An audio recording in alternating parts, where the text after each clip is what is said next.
I have rolled out my orange bolt here. I do think the grain is actually going in the opposite direction, but because of the way it must have been rolled up a long time, it's difficult to show on camera, but there are some fading lines and some wrinkles through it that of course I'll have to press, but I think I'm going to go with this vertical length of the material because that's about the length that I need to match my pajama panels. This end that has more of the fading, I actually kind of like that kind of striping. I think that kind of fits with the striping of the pajama pants that I'm going to intercut with this. Depending on once I lay my pajama panels out here, I'm not sure of my width yet for this secret project, so I'm not sure if I want to gather these orange pieces alongside the straight panels or not. We'll see. I have to measure things out and do math.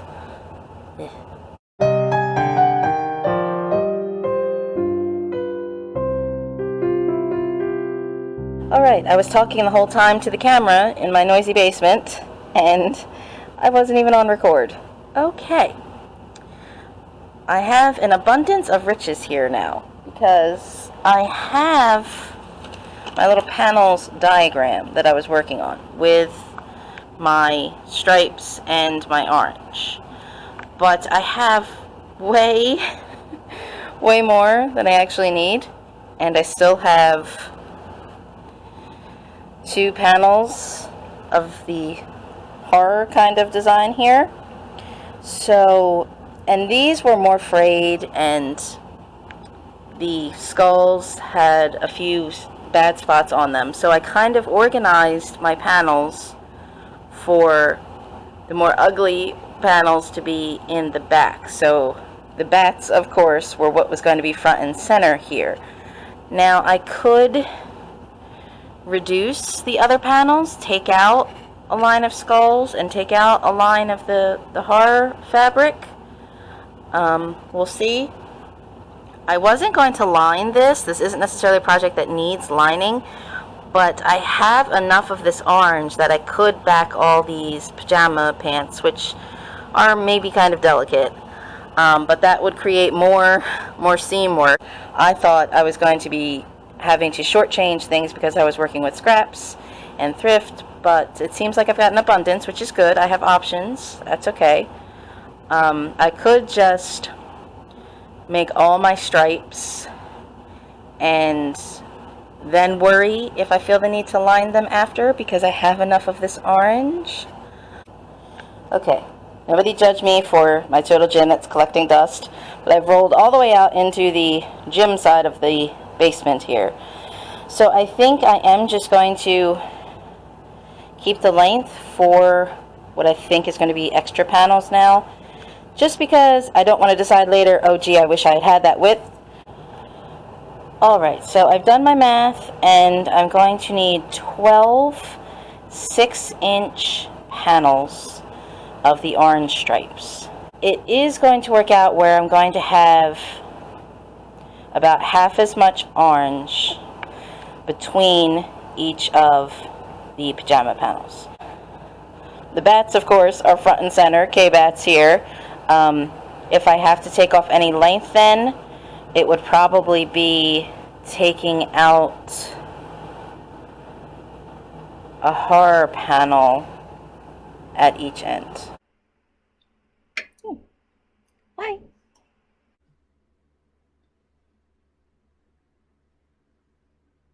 And we are in my dirty laundry room, so that way I could get some ironing done. Yes. There's a horror movie waiting to happen right there, isn't it? Okay, I turned that over and I wasn't done working on that side. Oh well. Iron and baste, iron and baste. I've been doing that for a couple days now, at a couple hours at a time. Made myself a lot of work, but I'm really excited. You can see the shapes started to come together. This is the wrong side out. I haven't really been worried about the tops or the bottoms of the material. I originally laid everything out trying to alternate the widths if some of my pajama pant panels were still a little tapered one way or the other. But I've been flipping and reversing as I've been going.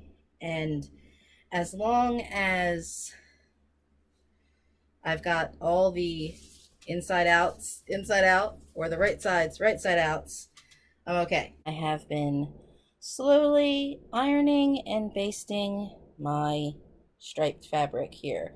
I really just want to make effectively one whole yardage of solid fabric of striped material. Does that make sense? And then I'll be able to work with the entire material from there. I've of course uncovered some problems. I thought that I would be able to get away with maybe just some pinking shears on these inside seams. It wasn't something I was going to worry about finishing the seams, but obviously I'm working with two different types of textured materials. And the orange, which when I cut it was not fraying so badly, I thought pinking shears would just make everything easier. But as I've been ironing and doing some basting, this is getting pretty frayed.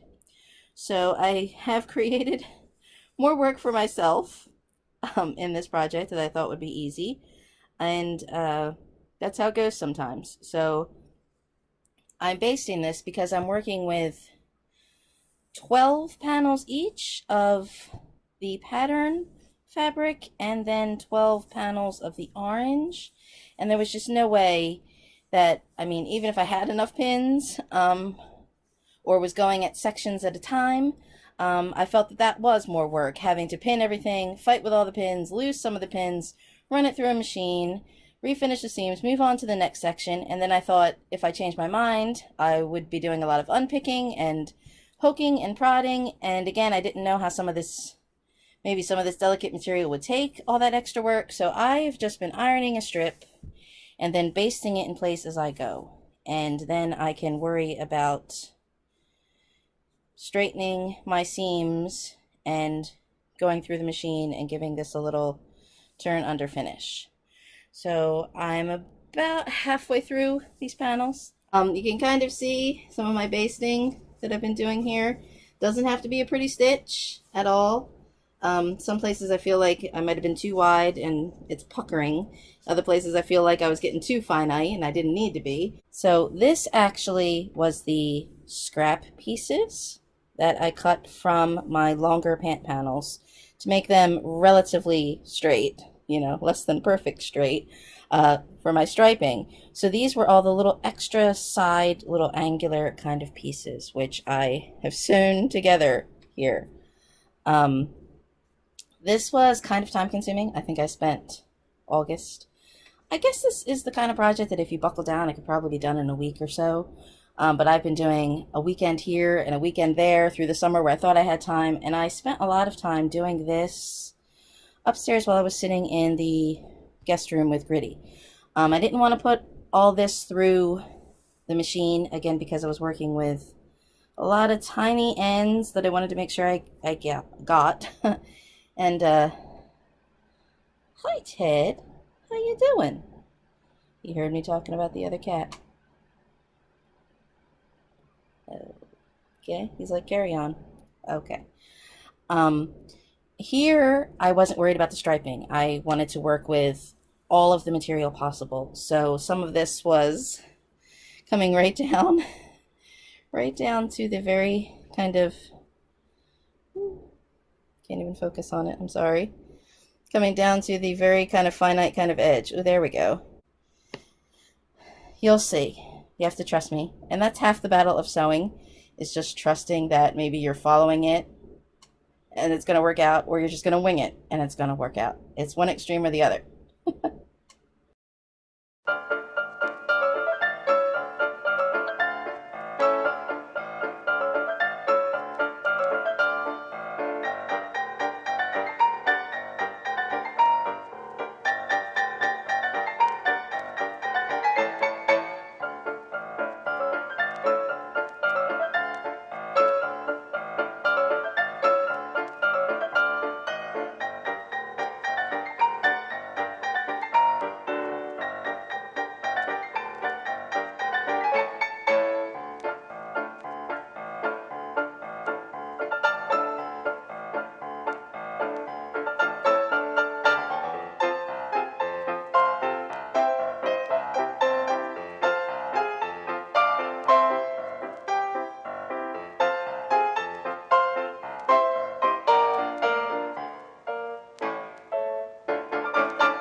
to show a little better this goofy patchwork.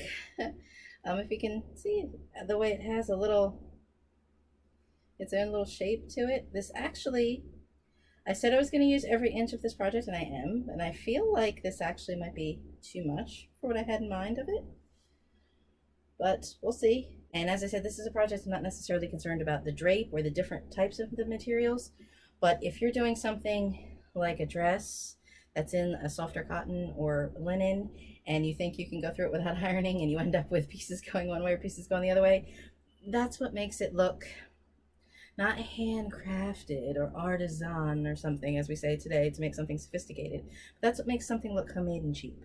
And that's when people say, oh, maybe they don't want to sew, that they think maybe it looks bad or everything turns out poorly. And I am not the kind of person who is a by the book kind of sewer at all. If anything, I'm kind of an enthusiastic amateur that generally I will make things up as I go, and oh well, whatever. But certain things you can't skip. And ironing is one of them. I miss my basement space when I'm up here in my laundry.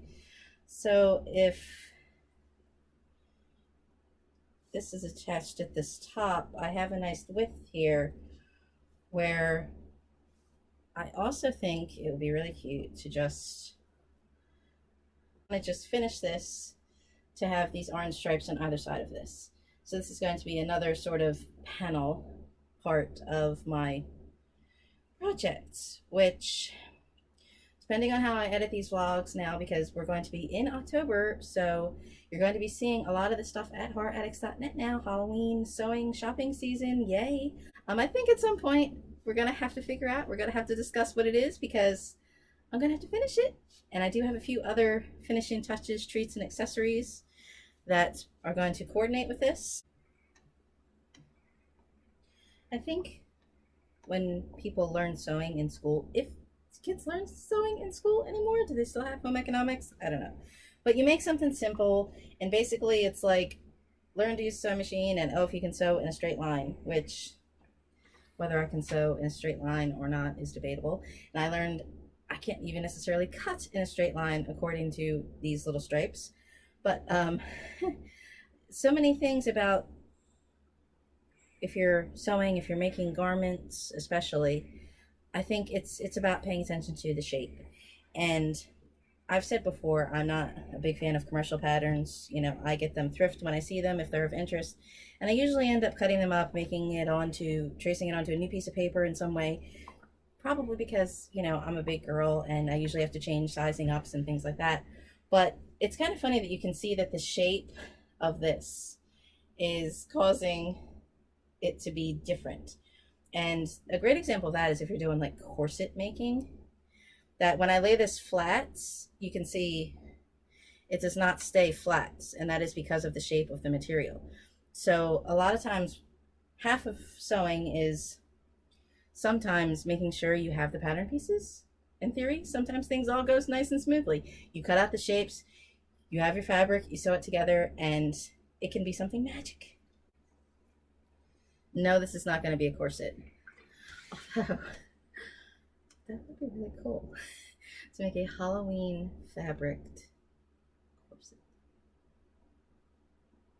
I think this might have been a $2 remnant, and I have a seam in the middle because it was actually one long little piece, probably the last at the end of a bolt or something.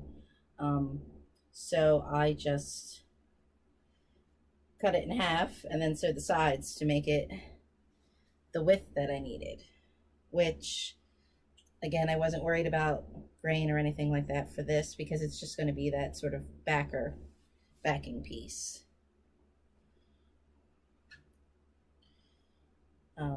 I've mentioned grain briefly, and a lot of projects I sew, as I said, I'm cheap or lazy, and I'm not necessarily worried about grain or anything like that.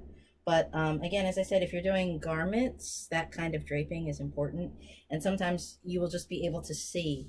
After you sew something, generally, you should probably leave it hang on the form or put it on a hanger, so that way it will flow to its natural kind of drape.